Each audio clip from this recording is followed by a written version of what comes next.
다 함께 사도신경 하심으로 9월 20일 금요일 새벽 예배를 하나님 앞에 드리겠습니다.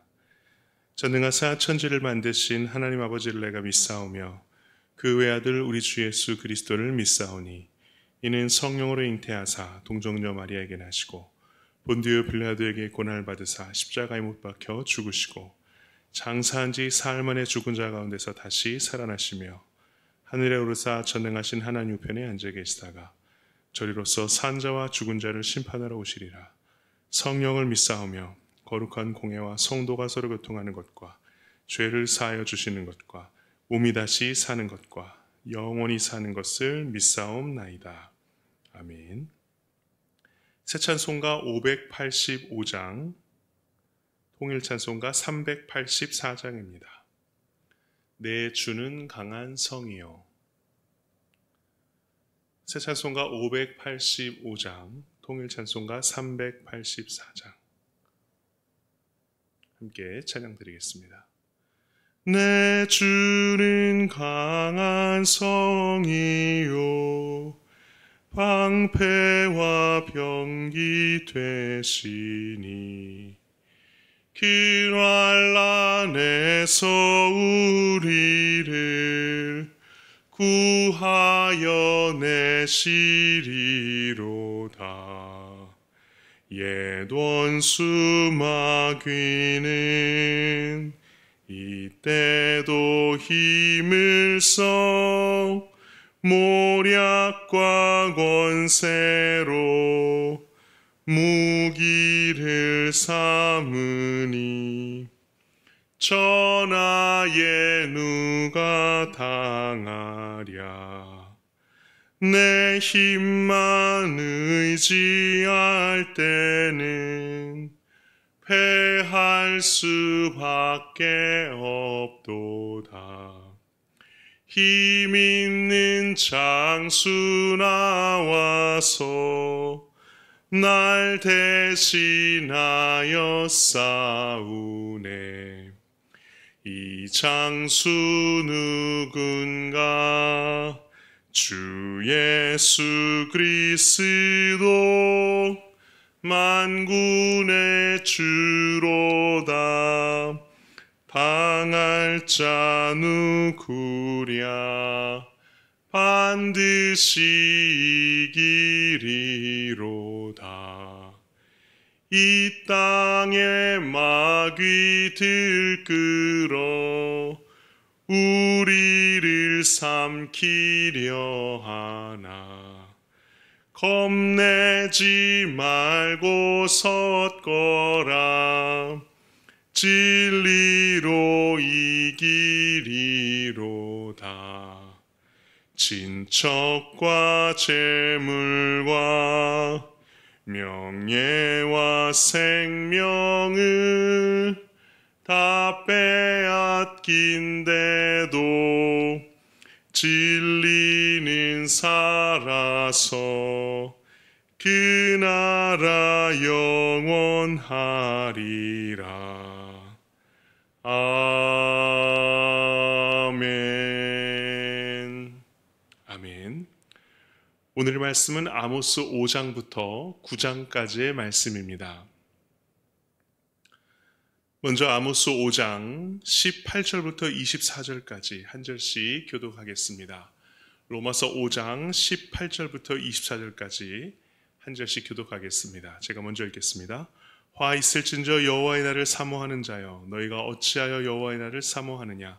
그 날은 어둠이요 빛이 아니라 마치 사람이 사자를 피하다가 곰을 만나거나 혹은 집에 들어가서 손을 벽에 대었다가 뱀에게 물림 같도다. 여호와의 날은 빛없는 어둠이 아니며 빛남 없는 캄캄함이 아니냐. 내가 너희 절기들을 미워하여 멸시하며 너희 성회들을 기뻐하지 아니하나니 너희가 내게 번제나 소제를 드릴지라도 내가 받지 아니할 것이요 너희의 살찐 희생의 화목제도 내가 돌아보지 아니하리라. 내 노랫소리를 내 앞에서 그칠지어다. 내 비파 소리도 내가 듣지 아니하리라. 함께 읽겠습니다. 오직 정의를 물같이 공의를 마르지 않는 강같이 흐르게 할지어다. 아멘. 함께 기도하겠습니다. 하나님 감사합니다. 오늘도 늘 변함없는 사랑과 우리를 향한 주님의 그 시선으로 우리를 돌보아 주시니 감사합니다. 하나님은 이 땅을 정말 주님의 나라로, 주님의 의가 세워지는 나라로 만들길 원하시는 하나님이신 줄로 믿습니다. 주님의 정의와 공의가 우리의 삶 가운데 가득 채워지게 하여 주옵소서. 주의 정의와 공의가 이루어지는 데 있어서 우리의 작은 연약함이 필요한다면 기꺼이 그것을 주님께 내어드릴 수 있는 우리의 결단이 있는 이 시간, 이 새벽이 될 수 있도록 인도하여 주옵소서. 주님의 한량없는 사랑과 이 땅을 향한 공정한 정의가 우리 가운데 온전히 펼쳐지길 소망하오며 예수님의 이름으로 기도합니다. 아멘. 안녕히 주무셨습니까? 네, 평안한 밤 되셨습니까? 오늘도 이렇게 영상으로 뵙게 돼서 여러분 반갑고요. 네, 오늘도 은혜 가운데 또 정의로우신 하나님의 그 의로움이 여러분들의 삶을 정말 물같이 하수같이 채우시기를 간절히 소망합니다. 아모스가 예언하던 시대는 남유다와 이스라엘이 태평성대를 누리던 시기였다라고 말씀드렸습니다. 물질은 부유하고 풍요는 넘쳐났을지 몰라도 그러나 그들의 도덕성은 바닥이었습니다. 10절에서 12절까지 말씀을 보면 이스라엘은 힘없는 자를 짓밟고 부당한 세를 거두고 의인을 학대하고 뇌물을 받으며 그리고 가난한 자를 억울하게 하고 지혜자들은 침묵을 지키는 부조리한 현실 가운데 있었음을 알 수 있습니다. 그러면서도 동시에 하나님 앞에서 이것이 번제입니다, 소제입니다, 하나님께 정말 그런 형식적인 제사를 올려드리는 모습에 대하여 하나님은 몹시도 가증스러워 하셨습니다. 그래서 하나님이 말씀하시는 것입니다. 21절부터 24절까지 우리 다시 한번 같이 읽어볼까요? 시작. 내가 너희 절기들을 미워하여 멸시하며 너희 성회들을 기뻐하지 아니하나니 너희가 내게 번제나 소제를 드릴지라도 내가 받지 아니할 것이요 너희의 살찐 희생의 화목제도 내가 돌아보지 아니하리라. 내 노랫소리를 내 앞에서 그칠지어다. 내 비파 소리도 내가 듣지 아니하리라. 오직 정의를 물같이 공의를 마르지 않은 강같이 흐르게 할지어다. 우리의 삶에 하나님의 공의와 정의가 세워지지 않는다면 우리가 하나님께 힘써 드리는 제사와 예배는 헛된 것이다, 의미가 없다라고 말씀하시는 것입니다. 오히려 하나님을 더 화나게, 더 노엽게 만드는 행동이다라는 것입니다. 우리의 삶 가운데 정의를 물같이, 공의를 마르지 않는 강같이 흐르게 하지 않으면 우리가 주님께 드리는 이 예배가 헛된 것이다라는 것이죠. 이 아모스서의 오늘의 아모스 5장 24절의 말씀은 특별히 미국 노예 해방에 앞장섰던 마틴 루터 킹 주니어 목사님이 거의 모토로 내세웠던 말씀이었습니다. 미국 워싱턴에 가면 다양한 박물관들이 있어요. 자연사 박물관도 있고 또 항공우주박물관도 있고 또 갤러리도 있고. 근데 제가 가장 눈여겨봤던 박물관 중에 하나는 바로 뭐냐면 아프리칸 아메리칸 뮤지엄이었어요. 아프리칸 아메리칸은 누구냐? 미국의 노예로 와서 정착하여서 지금까지 살고 있는 흑인들에 대한 역사를 다루고 있는 박물관이었어요. 아프리카에서부터 노예 상선에 끌려와서 정말 인간 이하의 취급을 받았던 그러한 모습을 전시를 해놨고 그들이 자유를 획득하게 되는 과정을 아주 잘 전시해 놓은 곳이 바로 워싱턴의 그 박물관이었습니다. 미국은 기독교인들이 자유를 찾아서, 청교도인들이 신앙의 자유를 찾아서 정착한 곳이죠. 그런데 그런 미국인들이 흑인들뿐만 아니라 미국 원주민들, 우리가 보통 인디언이라고 불렀던 원주민들을 무차별 학살했습니다. 지금도 인종으로, 성별로, 계급과 계층으로, 문화로, 지역으로 서로를 차별하고 차별당하게 되는 이 현실 속에서 아모스서의 이 말씀은 오늘도 우리에게 명백하게 주는 하나님의 음성으로 우리는 들어야 할 것입니다. 어떤 상황에서라도 포기하지 말아야 할 것이 바로 하나님의 정의입니다. 앞서 말한 정의는 미시파트라고 하고요. 뒤에 말한 공의를 체다카라고 얘기합니다. 미시파트는 영어로 justice라고 번역이 되어 있고요. 체다카는 righteousness라고 번역되어 있어요. 그럼 무슨 차이가 있느냐? righteousness, 체다카부터 말씀드리면 이것은 의로움을 뜻해요. 기초적인 정의를 뜻해요. 우리 안에서 긍휼과 선함과 도덕과 자비의 근거에서 우리의 삶에 의로움을 세워나가는 것을 뜻합니다. 그러면 미슈파트, 이 저스티스는 뭐냐? 이것은 법으로 공평하고 공정하게 제도화시켜서 의를 추구하는 것을 말해요. 그러니까 이 두 가지가 함께 있어야 되는 것이죠. 우리의 마음을 다해서도 의로워지고 정의를 세우려고 하는 노력이 있는가 하면 제도적으로도 이 미슈파트의 의미를 담은 이 제도적으로도 이 땅이 공평하고 공정하고 의로운 공의로운 사회가 돼야 한다는 것입니다. 체다카가 우리 안에 충만하면 미슈파트가 필요 없습니다. 그런데 이 체다카가 우리 안에 불충분하기 때문에 미슈파트, 이 강제적인 법과 제도의 집행을 통해서라도 하나님의 의를 세워가야 하는데 이 두 가지가 다 우리의 삶 가운데 필요하다는 것입니다. 그래서 이것을 힘써 추구하는 인생을 살아갈 때 그때 비로소 우리의 하나님께 올려드리는 예배도 의미가 있다는 거예요. 오늘 6장에서는 이스라엘의 멸망에 대해 예고하고 있고요. 7장부터 9장까지는 하나님이 5가지 환상을 보여주시면서 이스라엘의 멸망을 예언하고 있는데요. 이 5가지 환상에 대해서 간략하게 한번 살펴보겠습니다. 먼저 7장 1절부터 3절입니다. 같이 읽겠습니다. 주 여호와께서 내게 보이신 것이 이러하니라. 왕이 풀을 벤 후 풀이 다시 움돋기 시작할 때에 주께서 메뚜기를 지으심에 메뚜기가 땅의 풀을 다 먹은지라. 내가 이르되 주 여호와여 청하건대 사하소서. 야곱이 미약하오니 어떻게 서리이까 하매 여호와께서 이에 대하여 뜻을 돌이키셨으므로 이것이 이루어지지 아니하리라. 여호와께서 말씀하셨느니라. 이스라엘의 멸망을 예언하실 때 첫 번째 멸망의 사인이 뭐냐면 바로 메뚜기였습니다. 메뚜기가 풀을 다 먹었다라고 되어 있어요. 여러분 얼마 전에 메뚜기에 대한 말씀 함께 나누지 않았나요, 우리가? 네. 메뚜기 예레미야에도 나오고요. 요엘서에도 나옵니다. 요엘서 보면 팥중이가 남긴 것을 메뚜기가 먹고 메뚜기가 남긴 것을 느치가 먹고 느치가 남긴 것을 황충이 먹었도다. 그러니까 메뚜기만 4종류가 나와서 이스라엘의 농사지은 것을 다 쑥대밭을 만들어 버렸던 얘기가 나오는데 아모스 시대에도 하나님의 징벌 가운데 하나로 메뚜기 재앙을 내리셨다라는 것을 알 수 있습니다. 두 번째는 무엇이냐? 4절부터 6절인데요. 같이 읽겠습니다. 주 여호와께서 또 내게 보이신 것이 이러하니라. 주 여호와께서 명령하여 불로 징벌하게 하시니 불이 큰 바다를 삼키고 육지까지 먹으려 하는지라. 이에 내가 이르되 주 여호와의 청하건대 그치소서. 야곱이 미약하오니 어떻게 서리이까 하며 주 여호와께서 이에 대하여 뜻을 돌이켜 주 여호와께서 이르시되 이것도 이루지 아니하리라 하시니라. 하나님께서 두 번째 불을 내리셔서 멸망시키려 하셨으나 그 진노를 거두셨다라는 것입니다. 여기서 불은 무엇을 의미하냐면 세 번역에서는 이것을 가뭄으로 비유합니다. 가뭄으로 묘사합니다. 하나님이 불을 내리셔서 그 불이 깊이 흐르는 지하수를 말라버리게 하고 농경지까지 아주 바싹 마르게 해버림으로써 음식을 거두지 못하게 수확을 하지 못하게 땅을 가물도록 만드셨다라는 것이죠. 그래서 하나님은 날씨를 주관하심으로 우리의 생명에 위협이 되는 그러한 진멸을 우리에게 예고하셨지만 또 하나님의 자비하심으로 그것을 거두셨습니다. 세 번째, 하나님은 어떤 심판을 우리에게 보여주시냐면요. 7절부터 9절까지 같이 읽겠습니다. 또 내게 보이신 것이 이러하니라. 다림줄을 가지고 쌓은 담 곁에 주께서 손에 다림줄을 잡고 서셨더니 여호와께서 내게 이르시되 아모스야 내가 무엇을 보느냐? 내가 대답하되 다림줄이니이다.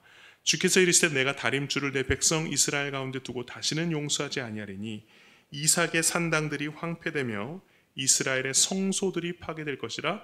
내가 일어나 칼로 여로보암의 집을 치리라 하시니라. 여기서는 다림줄이라는 것이 나옵니다. 이 다림줄은 하나님의 심판을 의미해요.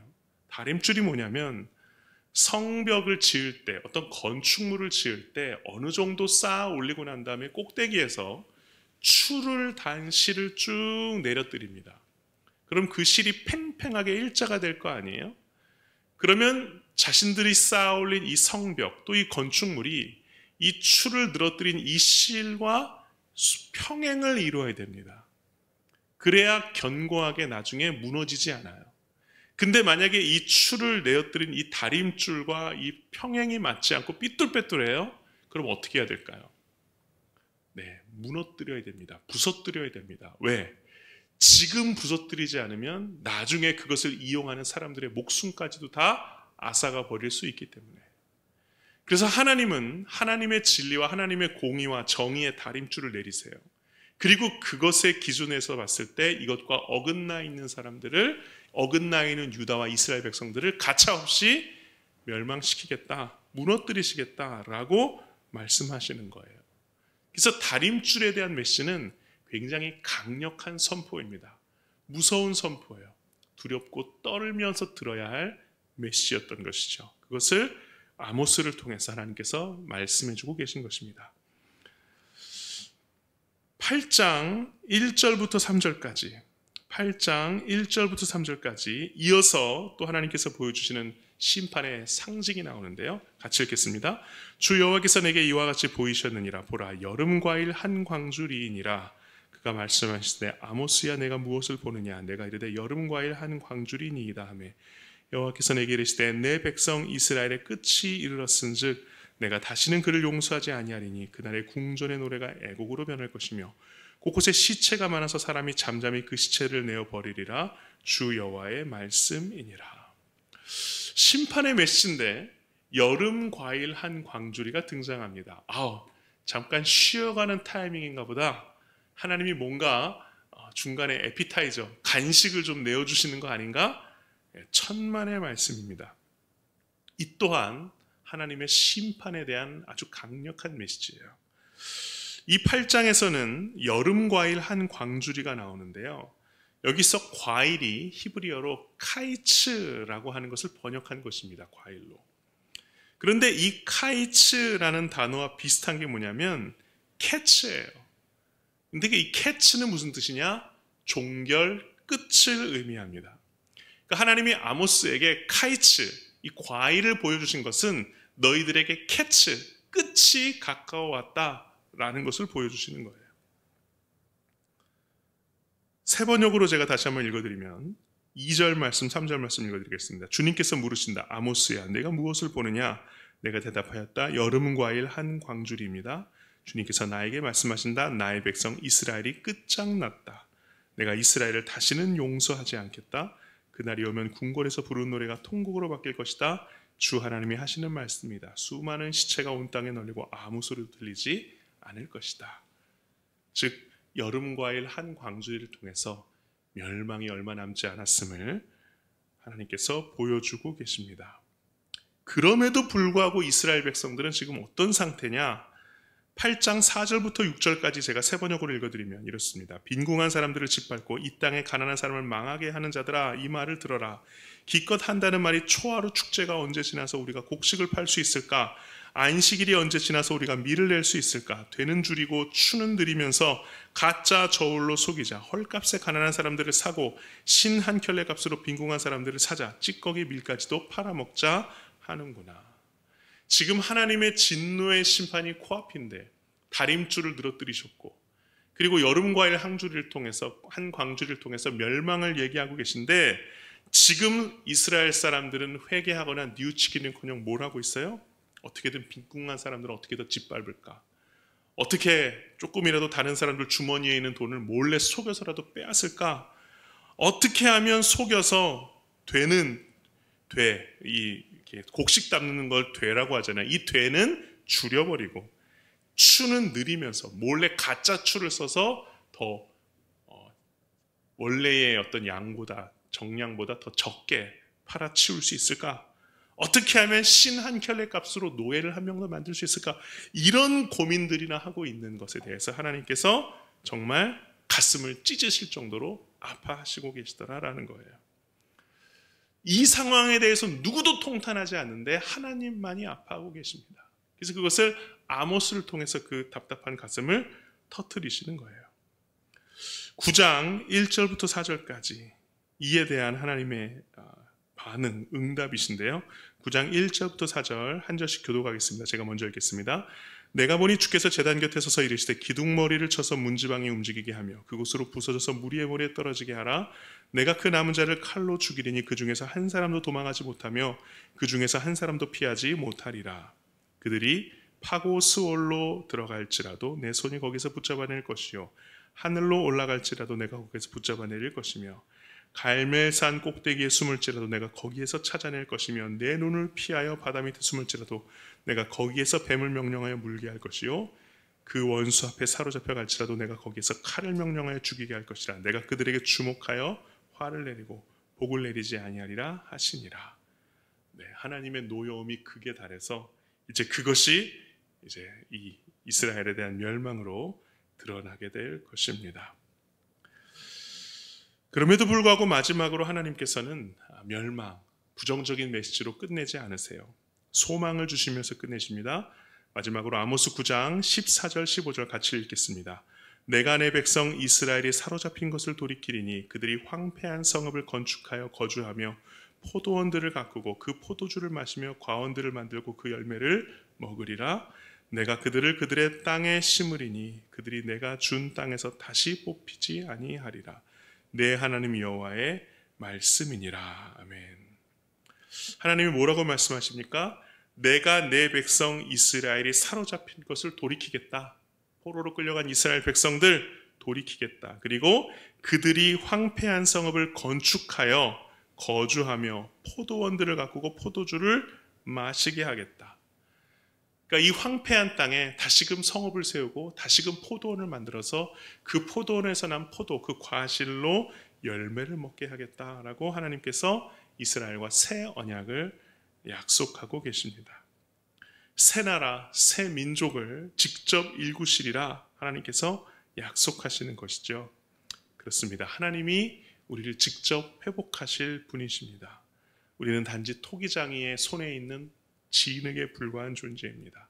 주님께서 여러분을 온전히 빚으시기를, 그래서 아름다운 진흙과 같은 우리들을 아름다운 어떤 하나의 작품으로 주님께 온전히 우리의 삶을 맡겨드릴 수 있는 여러분 되시기를 간절히 축원합니다. 아멘. 함께 기도하겠습니다.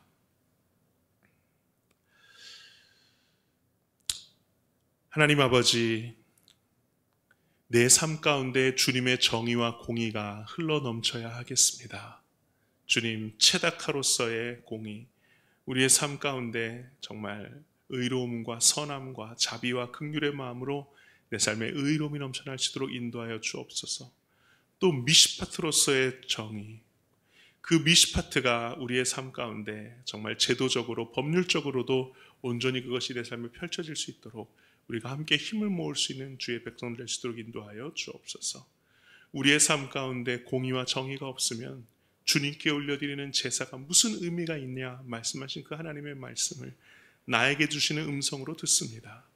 나 홀로 만족하고 나 홀로 구원받아 기뻐하는 인생으로 그치지 아니하고 주님의 복음을 알지 못해 쓸어가자는 이 백성들에게 하나님의 의로움, 주님의 정의, 주님의 공의, 그 체닥과 미시파트의 정의를 정말 하나님이 주신 이 귀한 말씀들, 이 원리와 원칙들을 우리가 잘 적용하며 살아갈 수 있도록 인도하시고 역사하여 주옵소서. 주님, 점점 종말의 때가 가까움을 깨닫습니다. 그것을 정말 두려워하는 마음으로 봅니다. 하나님, 주님의 때에 하루빨리 돌이켜야 할 것들 돌이키게 하시고 주님께 자복해야 할 것들 자복하게 하시며 주님 안에서 정말 자유하고 아름다운 인생 살아갈 수 있도록 인도하여 주옵소서. 우리를 회복시키실 하나님에 의하여 그것에 근거하여 살아갈 수 있는 우리의 복된 인생 되게 하여 주옵소서. 감사드리며 예수님 이름으로 기도합니다. 아멘. 하늘에 계신 우리 아버지여, 이름이 거룩히 여김을 받으시오며 나라의 임하옵시며 뜻이 하늘에서 이루어진 것 같이 땅에서도 이루어지이다. 오늘날 우리에게 일용할 양식을 주옵시고 우리가 우리에게 죄진 자를 사하여 준 것 같이 우리 죄를 사하여 주옵시고 우리를 시험에 들게 하지 마옵시고 다만 악에서 구하옵소서. 대개 나라와 권세와 영광이 아버지께 영원히 있사옵나이다. 아멘.